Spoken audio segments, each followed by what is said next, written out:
so No, I have no clue about Inside Out. no, dare you? No, I only watched Inside Out Okay, one, okay, fair enough. but I remember it to be pretty good. But I watched it while that was damn long ago. I think I was back in army when I watched it with my bunch of guy friends. Don't judge me.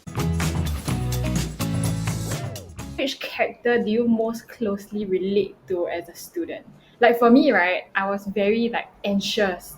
I was like always like worrying as a student, like, oh, did I study enough? How about you guys?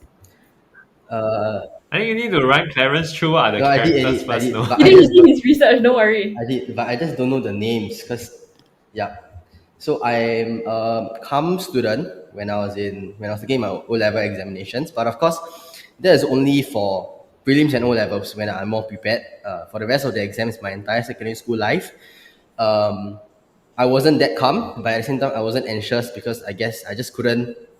I didn't care as much for my exams back when I was a student. Yeah. My state is sleepy state. Okay, I mean, fair enough, fair enough. Yes, I was always sleeping in school because I'm tired. Okay, it's not because I was a bad student. I was just tired. I'm sure all of you are tired as well. Okay, anyway, super good to hear from both of you again, and welcome back everybody to the podcast. Hope you got to hear a little bit more about what kind of students we were. Anyway, today we're actually going to talk about something super duper important because O levels is coming up, right? So, as you can see, the title is How to Achieve an L1R5 6 for your O levels. And once again, let's welcome back Clarence. Hello, everybody. I am Clarence from OVERMUGGED, and I teach secondary school math, both E math and A math. And I have 4 years of teaching experience already. And right now at OVERMUGGED, I have classes from Sec 1 all the way up to Sec 4, E math and A math. And first question of the day is okay, how did your O level experience go and what did you guys score? Maybe Clarence can start us off first. Okay, so my O level experience was actually a roller coaster ride. So as I mentioned earlier, right, I think I didn't care much about my studies my entire secondary school life. So all the way, maybe even up to Sec 4 mid years, which means it's in June, right? So at the point in time, mid years was still a thing. So it was still out of 100, so and so forth. I'm averaging an average of a C6 for all my subjects. So I took 9 subjects, and my LNR5 is always above 21, above 20. So there's never a time where I scored below 20. So by right, a normal student that's taking O levels should be very worried. But I think at that point in time, I just didn't really care much because I was just a very playful teenager.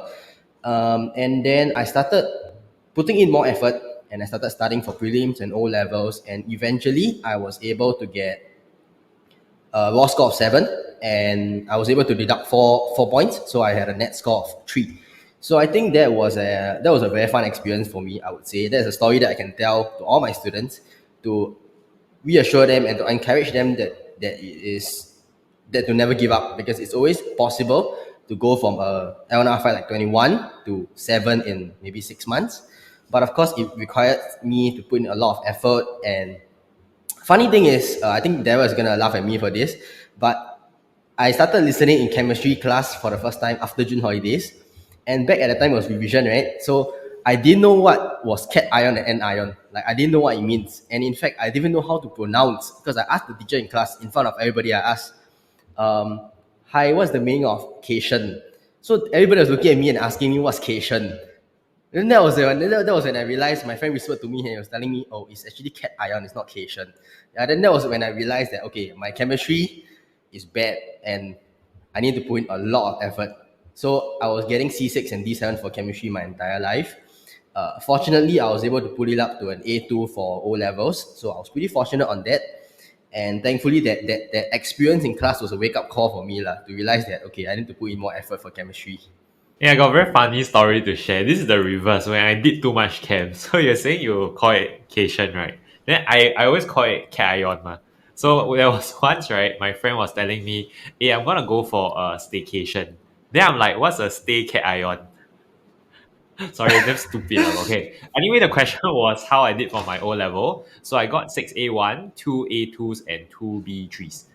So I pretty much the B3 was the thing that killed me lah, because my B3 was for English and for higher Chinese. So my L1R5 raw was 8 minus 4, lor, but I had like 6 A1s, but no use. You must get your English right. Yeah, so that's for me. Lah. Wow, a whirlwind of responses. Okay, anyway, next question is, you've got so many stories, but like how exactly did you study, leading up to your O levels? Was it stressful or were you, quite chill about it? Clarence? I think for me, it was quite stressful in the beginning because given how behind I am in terms of the syllabus and the content wise. So what I did was actually I went to revisit all the topics in the textbook. I read my notes. I did all the topical revisions, especially for weaker topics such as my physics and chemistry. But luckily for me, I was able to pick up physics faster than chemistry. So by by July, August, I was doing prelim papers, I was doing practice papers. And then for chemistry, I realized I wouldn't have the time to maybe go and revisit every topic in the textbook. So I went straight to doing practice papers as well. So I did like one paper every day for each subject, chemistry, physics. And for languages, I basically didn't touch lah because in all honesty, I have no idea how to study for languages. And for my humanities, I took pure geog. I took pure geog. So it was very content heavy. I wasn't listening in class, so I have no clue what the teachers were talking about. But what I did and what I found useful for myself was that I rewrote all the notes out, even it means it was just a copying from the textbook, copying from my notes. Like I made my own form of notes in different inks, different highlighters, so and so forth into a book. Essentially, it's just copying the entire textbook out. And I know a lot of students may not think that this is effective, but it worked out well for me because I guess if it sort of forms a muscle memory for me. So when I write out the content, I can remember it in the exam easily as well. So it was a very tiring process, but all I did was really studying from July to prelims because I knew that prelims was my last chance to prove myself and to maybe see where I truly stand in terms of my maximum potential. So I studied very hard for prelims, and once I got my prelim results, it wasn't the best. I got 11 or 12, I can't remember, but it's definitely better than my previous results. And from there, I knew that, okay, I just need to maintain this level of effort or maybe just do more revision and I will definitely do better for my O levels. So it really took me a lot of practice, especially for all the topics that I'm very bad in. But of course, having said that, it's not like I studied until 2, 3 a.m. every day. Like I don't believe in that because the next day I have to go back to school. So I need to ensure that I have sufficient rest. So I would say that what I did right was to really maximize my free time, which means I deleted Instagram, I deleted YouTube, I deleted Mobile Legends, everything, and I really focused on studying. And I took minor breaks in between, but it wasn't to like play games or to watch a YouTube video because it would take too much time. Yep. So that was my experience preparing for O levels. Yeah, for me, I vividly remember there was a very big adjustment for me because throughout my Sec 3 and I would say first half of Sec 4, I was very invested in floorball, right? That's my CCA. I was playing club outside, I was playing youth team. But this really took a change because by the time it hit June, was a hard stop for me, right? Like all the competitions ended. I forced myself to go into study mode.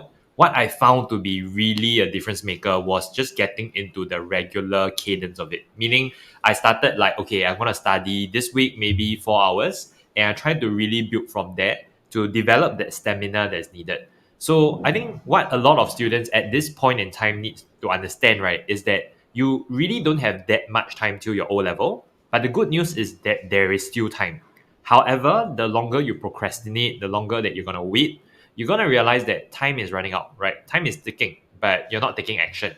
So no matter how small it might be, like even if it's 1 hour or 2 hour a day, right? Go and clock those hours. And then the next week, try to clock a little bit more, maybe 2 hour, 2.5, maybe 3.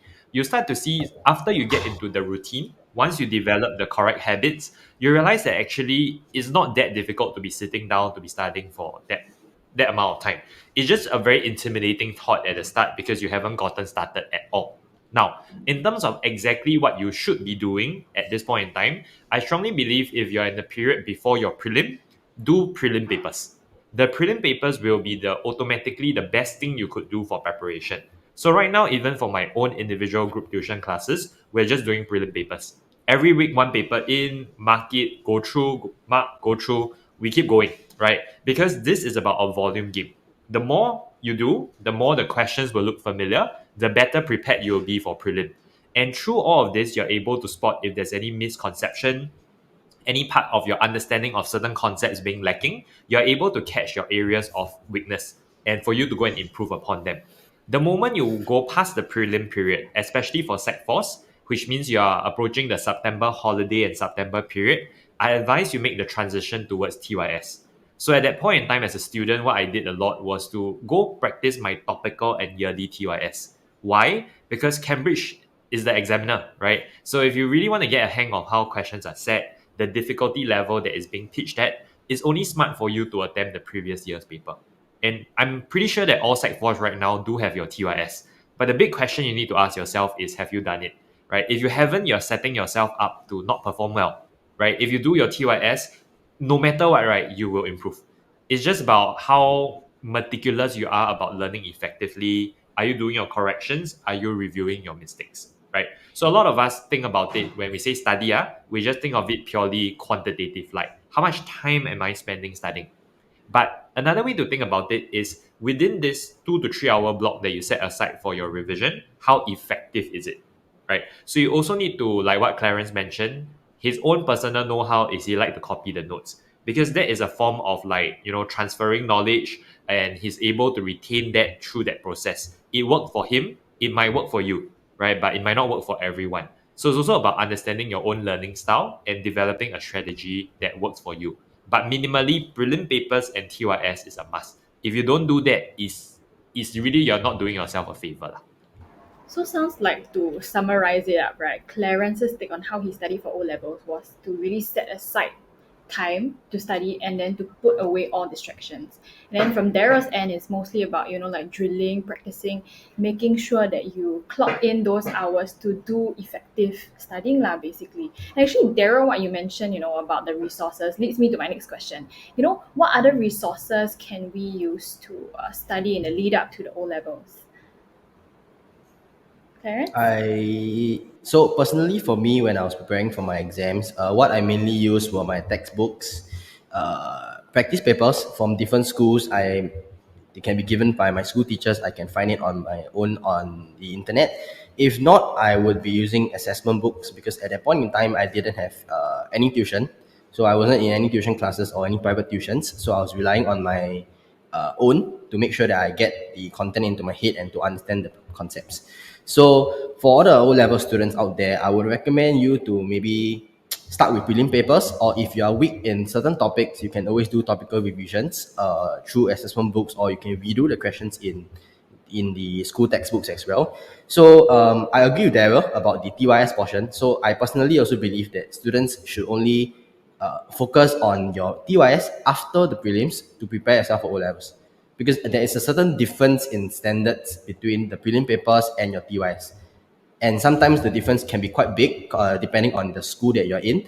So you should only start on TYS after your prelims are over. And a lot of students think that they don't have enough time lah, but if they really put in the effort and they really allocate the time to do, it's more than enough time to finish your TYS. So on top of that, of course, if you are struggling on your own or you find it very difficult to study on your own or to understand complex concepts on your own, we can always join OVERMUGGED for a free trial class. If not, we also have our free notes online. We have crash courses in line for everybody. So always seek help if you find it very difficult to study on your own, I would say, because it's only about 4 more months. So just persevere for the last 4 more months, and I'm sure everybody will do well for their O levels. I think Clarence covered a lot of points on like just being resourceful in general. You can ask your teachers for more papers. You can go online to look for it. On our Overmark website and Telegram channel, we have like plenty of free notes. But I think the other angle that I want to come from is like I believe it's very important for you to have what I call a source of truth. Now, your source of truth can be your school notes. It can be your textbook. It can even be like your friend's school notes. Doesn't really matter. But you need to start having this idea that you cannot have your notes everywhere. Because at a certain point, right before your prelim, the day before, you really need to start cramming in some of the knowledge. You have to go to this one source of truth that contains everything that you need to know. So for my own students, what we do is that because they have the curated notes that we prepare made for them. So it's like one entire booklet, everything that you need to know is inside. So I throughout the year as we're going through all the different chapters, I get them to annotate, add in extra pointers, tips, and exam techniques and stuff like that into this booklet, so that when it comes to 1 to 2 days before the exam and they need to revise, there's this one single booklet that they can refer back to that contain everything that they have studied before. Because if you leave your resources too widespread, that means you have like a bit of a guidebook here, you have your school notes, you have your textbook. It's very hard to revise efficiently. So if you're at this stage and whatever I said is literally what's happening to you, you have like 3 to 4 of the same thing, I suggest you consolidate them. Decide which is the one that is like the best, then you add on your other stuff into this one source of truth. So that by the time it comes to prelim, O level, you don't have to dig around or to find or to organize on the spot all of these materials that you need to study. They are all already collated in one single place. If you need to, I personally don't recommend redoing your notes because I think that's very time consuming. But for some people, they find that to be effective for learning, then sure, go ahead. But for me, I rather be more efficient, right? So if my school notes are not good, I don't whine about it. Why? Because I can be resourceful. I can look for notes online. I can also maybe get my friend's school notes, or you can just buy a copy of Overmark's curated notes, right? That solves the problem. But let's say you only have your school notes, use that, improve that. I would say that is really the most important thing that I want to warn a lot of students moving towards the exam period, especially. Yeah, sounds like very good tips and resources that are out there, definitely. So, I mean, take charge of your learning, especially in the lead up to the O levels. And with that, we will be going for a commercial break and we'll see you guys in the second half. Hi everyone, if this is your first time tuning into our podcast, welcome. Overmugged is one of Singapore's fastest growing secondary and JC tuition brand. We're located all across Singapore, including locations like Kovan, Bukit Timah, and Marine Parade. If you're curious about the learning experience here at Overmugged, sign up for a free trial lesson anytime. And with that, back to the podcast. All right, everybody, welcome back. Anyway, the next question that I have is really for students who are trying to mentally prep themselves for this very intense period coming up towards the O levels. So the question is, how can students increase their productivity and really mentally and emotionally prepare themselves for the O levels? So I think the most important thing is, of course, to allocate your time wisely, which means you plan your timetable, your study plan for daily or weekly efficiently, such that you are able to cover all the topics or all the subjects consistently. So one misconception, or rather, what worked out for me that might not work out for other people, is that I believe in studying every subject every day, which means I don't do like, oh, Monday math, Tuesday science, Wednesday geog, so and so forth. Because what I believe in is, if I were to practice a bit, just a bit, maybe like 30 minutes, 45 minutes of math every day, that is better than 4 hours a week. So like, instead of every Monday I do math every day. So I spread out the learning across, and I do make sure I do it every day. I think that's more efficient, and even if it's a shorter period of time, it's fine. A few questions or practices are good enough, and eventually, you'll realize that if in the past you took 2 hours to finish one paper, after some practice, you will be able to finish it in 1 hour. Because of the amount of practice that you have been putting in consistently every day. So in the past, when I was studying, I had this friend who was struggling with pulling up his grade because he was consistently stuck at, I think, the range of B3 to A2, and he couldn't break through to A1. So he was asking me, oh, how many papers am I doing every day? I said I did like one physics, one A math, one E math. Then he was asking me, like, do I have 48 hours a day? Because like, how is it possible that I can do so many papers in one day? I think most important thing is, when you are preparing for O levels or when you are studying, you need to put aside all distractions. So that includes things like, for example, checking your phone messages, scrolling social media. I mean, all these takes just like 5 to 10 minutes, but when you do that, you are breaking out from that deep focus mode that you were in. So you really need to sit down there and be very, very focused when you're doing your work. So in this way, you can finish your work very quickly. You can make sure that you are doing everything correctly. You understand the question. You can remember all the concepts that you were learning before and apply them correctly. So I think that is very important. And also, remove all the distractions. Like, for example, for me, I was very addicted to Mobile Legends, right? I played that like every other day. So I knew that session, like one session, would take like a few hours, 1 to 2 hours, and that's too much time. That's like one paper. So I removed the game completely. I deleted it. I make sure that instead of spending that 2 hours playing, I use it to study, if not to rest my mind. Because I think at this juncture, when you're 4 months into O levels, you really need the energy. You really need to focus every day, and you can't take a break a day and say like, oh, okay, I don't feel like studying today. I mean, we don't have that much time anymore. Not saying that you have to slog your entire 4 months away into studying. I mean, you can take a break once or twice, but not like a full entire day of non-studying. So I think you really need to do that, remove all distractions, even though it can be very painful. And of course, second thing, what really helps me to increase my productivity was to find a motivation. So because for me, when I'm motivated to do something, I think I'll put in a lot of effort. I'll really make sure do my best to ensure that I achieve my goal. So I set myself a target, or rather, my family members set myself a target. So it was for a material reward. So it might not work for everybody, but at the end of the day, I think you should really go and find this target that you want to achieve and maybe just motivate yourself so that you will actually put in more effort or put in your 100% to achieve that goal. Okay, for me, I'd like to bring up this concept, delayed gratification. Now, how can you apply it to you going to your exam soon? I'm not saying that life is all about studying, no play. I don't like that. I don't believe in that. I don't encourage that. But I think what Sec 4s or anybody that's approaching their exam season soon, what you should understand is that you're not really foregoing your life. You're just having a different approach. You're delaying all of these gratifications only after you finish your O level. So I always tell my Sec 4s, now's the time to grind, right? Now's the time to work hard. So that after you finish your O levels, you have absolutely no regrets and you can go and play as hard as you want. There's a time set aside for studying and working hard. There's a time set aside for playing. So it's just really about the order of which comes first. So a lot of us, we're very used to this idea of like instant gratification, meaning I want something, I open up my social media, I instantly get the hit of dopamine, right? I immediately feel good. I want all of this instantaneously. But the best things in life are usually the ones where you need to work for it. The fact that you have to work very hard to get your good O level results, make your O level results the day when you receive it even sweeter, right? Because it's something that is delayed. It's not a concept that occurs to us instantly. Like we don't get it right away. But the stronger you're able to embody the concept of delayed gratification, you realize that your mindset when it comes to a lot of things will start to change, right? I'm willing to work harder now because the reward in the future is greater. I don't take the shortcut. I don't take the easy way out. I don't jump to my games. I don't spend time or I don't procrastinate. Why? Because those are all instantaneous. It gives you very short-lived happiness, not a long-term thing. So that's the first thing I like to bring up. Second thing I want you all to think about is the concept of protected time.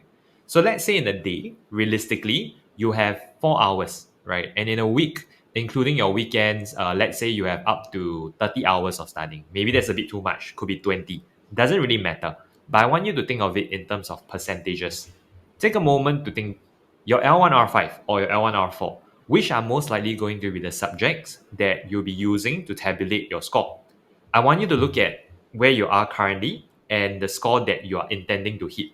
Which subject requires the most amount of work? Meaning, right now, I kind of want to get an A2 for that, but I'm all the way at a D7.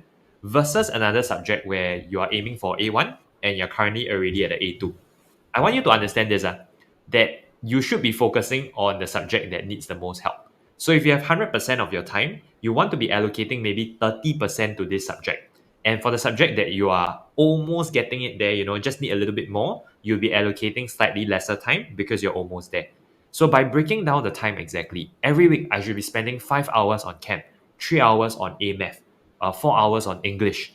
And you make sure that there's always this protected time every day from 9:30 to 11:30. Nobody, I will not touch my phone. Nobody disturbs me. I'll just be in my zone. I'll be completing work. On the weekends, from this timing to this timing, I'll only be studying. Nobody can tell me to do otherwise. My family tell me to go out. No, I tell them cannot. This is my protected time for studying. But you can also have protected time for rest, right? So if you accomplish your work in the day, you didn't procrastinate because when it came to doing work, you did it.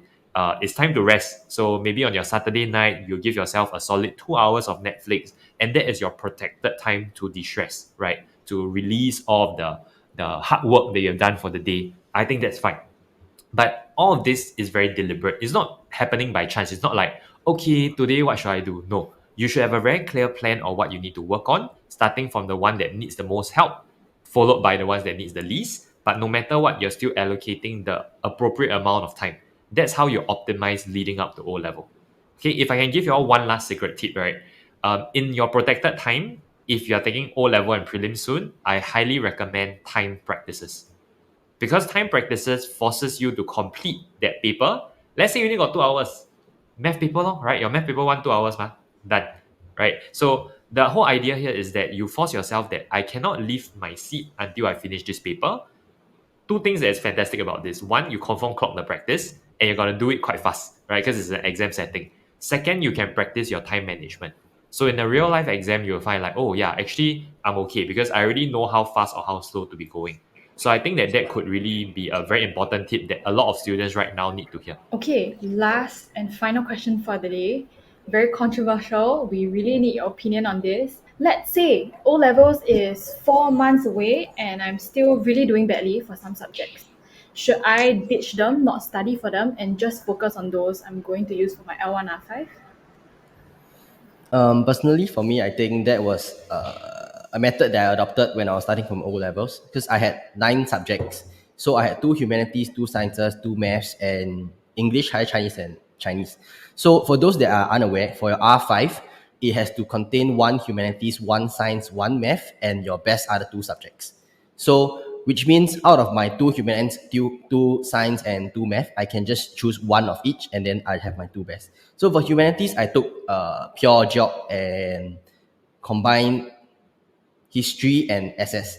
So what I know for those that are taking combined humanities is that you need both subjects to do well so that you can get an overall grade of A1. So even if your history is very good and your social studies is not very good, you might not be guaranteed that A1. So that means I have to study for 2 subjects for the grade of 1. So to me, both were equally bad. I was scoring D7 for both, but what I knew was that I just need to study for geog, and if I do well for geog, I'll get A1 for geog, or maybe A2 for geog, right? So I focused on geog instead. I completely dropped off history and social studies. Not that I'm encouraging students to do that, but it's really because if you have limited time left, you can take a risk like that and make sure that you put in your 100% for the subject that you are choosing, which in my case was geog. So I didn't touch history, I didn't touch social studies, and I only read the textbook the day before the exams to make sure I don't get an F9 or D7. And then for the rest of the subjects, really, you just need to determine what you can give up and what you cannot give up. So, like for example, for those that are taking higher Chinese, I'm not sure if you're aware of this. A lot of students think that their higher Chinese is very good, so they are going to use it for the L1. But if they use higher Chinese for L1, their Chinese can't be in R5. And normally, if you're taking higher Chinese, your express Chinese is usually a A1. And that 1 point is very helpful in your R5. So I would say you should really focus on English instead to make sure that you can use English for L1, such that you can have that A1 Chinese for your R5. But of course, if you are guaranteed to have 5 A1s for R5, you can just focus on the higher Chinese. So I would say you can take that risk, but make sure that you really put in the effort to study for the subjects that you chose for. And of course, for those students that are in Sec 2 going to Sec 3 next year, when you're choosing your subject combination, choose wisely. Because I have a lot of students that only has 1 humanities because they took triple science. Not saying that you can't take triple science, but if you only have 1 humanities, that has to be combined humans, which means you're studying for you're studying 2 subjects for the grade of 1. So whether or not that is worth it to you, I'm not sure, but I would say choose wisely. Yep. For me, I'll make this clear lah. I think your L1R5 is obviously the priority plus one safety. Now, I'm not too sure if this is a luxury because it really depends on the number of subjects that you're taking. But it is okay to give up on a certain subject if you know absolutely that there's no way in hell that's going to go into your L1R5. I think that's the only scenario. Now, the way I like to put it is this. It really depends on what is the gap you need to close, right? So let's say if currently that one subject is a F9, then realistically there's no way to put it into a A1, A2 range for your R5. Then I say it makes sense, right? It's justifiable that you give up on it. But at the same time, right, I want to just warn everybody first because there's a good chance a lot of you tuning into this podcast, you're probably aspiring to go to a JC. So let's say right now, hypothetically, your A math is trash, right? You're still failing A math, but you have the intention to move on to JC, which means you'll be taking H2 math if you enter the science stream. You can't just give up on your A math. Why? Because JC math requires a strong understanding of your additional math. So if you don't have A math foundation there, you're going to suffer in JC. So what that means is that you should be putting more work into getting your A math up and running rather than to say that, oh, I'm just going to give up on it. So two considerations, whether you'll be using it in your L1R5, plus you kind of want to think one step ahead if you're going to JC. if there is any repercussions for completely giving up and not having the foundation for those subjects. I think that's my best advice. Yeah, sounds like it really helps to frame, your decision making. Hopefully, whoever asked the question, this was answered. And hope you guys are also able to learn more from the study tips that Dara and Clarence shared today. But if you have any questions about this topic or other future topics, feel free to reach out to us and ask us to cover it. We'll be more than happy to. And with that, we've come to the end of today's podcast. Stay tuned for the very next one, and don't forget to like, comment, and subscribe. We'll see you guys in the next episode. Bye.